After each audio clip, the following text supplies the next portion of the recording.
Adolfo Correia Rocha, mais conhecido como Miguel Torga, nasceu a 12 de agosto de 1907 em São Martinho de Anta, Vila Real. Marcado decisivamente pela família pobre de que provém, instruiu-se na escola primária da sua terra natal. Passou um ano no Porto como criado de servir e acabou no seminário de Lamego devido ao seu pequeno abono. Em 1920, aos 13 anos, parte para o Brasil e frequenta o ginásio leopoldinense. Em 1925, regressa a Portugal para continuar os estudos, pagos pelo tio como recompensa do seu esforço. Concluiu o curso do liceu em 3 anos e matriculou-se na Faculdade de Medicina da Universidade de Coimbra. Em 1928, publica a sua primeira obra em verso e, terminado o curso de Medicina, regressa a São Martinho. Trabalhou como clínica geral em Vila Nova de Miranda do Corvo.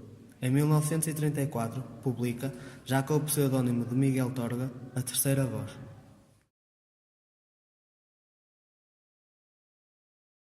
Recomeça, se puderes, sem angústia e sem pressa. E os passos que deres, nesse caminho duro do futuro, dá-los em liberdade. Enquanto não alcances, não descanses. De nenhum fruto queiras só metade. E, nunca saciado, vai colhendo ilusões sucessivas no pomar, sempre a sonhar e vendo, acordado, o logro da aventura. És homem, não te esqueças. Só é tua a loucura, onde, com lucidez, te reconheças.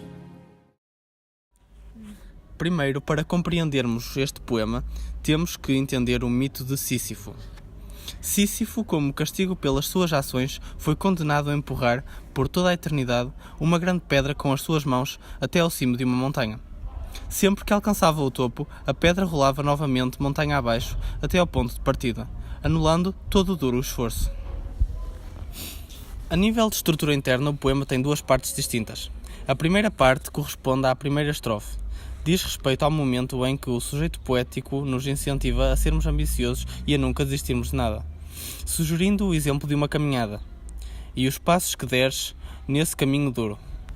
Na segunda parte, que corresponde à segunda estrofe, é-nos sugerido pelo eu lírico que nunca deixemos de satisfazer as nossas vontades, os nossos sonhos, apesar de eles serem meras ilusões causadas pela vida, pela maneira de ser de cada ser humano em geral.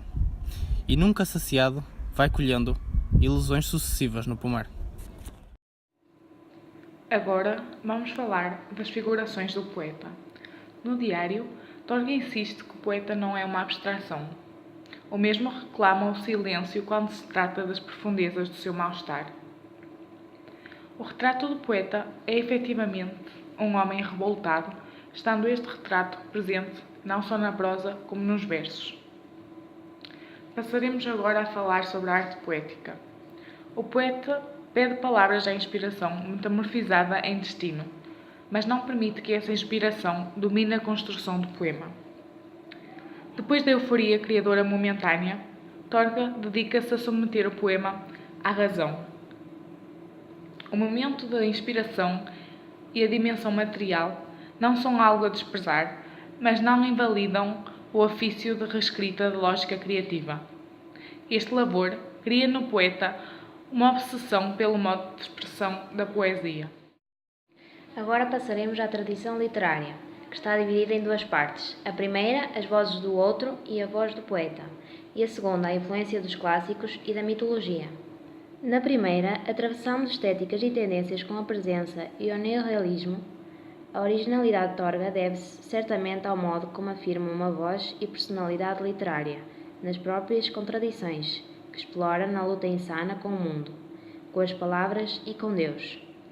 Na segunda parte, a influência dos clássicos e da mitologia, Sísifo persiste no impossível, não acreditando na infelicidade de poder permanecer eternamente arrastando a sua pedra de desassossego. Nesta ilusão de atingir o inatingível, Torga tenta sossegar a sua alma, formulando teses imaginárias que sustêm a esperança. Por último, nas representações de contemporâneo, Torga reencontra os seus lugares prediletos, focos de memória, familiares e íntimos, espaços emblemáticos que lhe inspiram um sentimento de plenitude, mas também lugares povoados de seres rústicos, que se confundem com os animais numa espécie de natureza primitiva. Miguel Torga usa uma linguagem simples. É feito uso exacerbado de recursos expressivos, particularmente metáforas, antíteses e comparações. A métrica e as estrofes dos seus poemas são irregulares. Miguel Torga faz um trabalho técnico dos seus versos a fim de conseguir uma sonoridade ideal que encante quem os lê e ouve. Os ambientes das obras de Miguel Torga são ambientes rurais e bucólicos, que remontam à sua origem transmontana. Apesar de Torga não acreditar na existência de Deus, este é um elemento que está presente na sua poesia. Outros elementos bíblicos, como Adão e Eva, por exemplo, são também referidos nos seus versos. Há também a alusão a mitos da Antiguidade Clássica.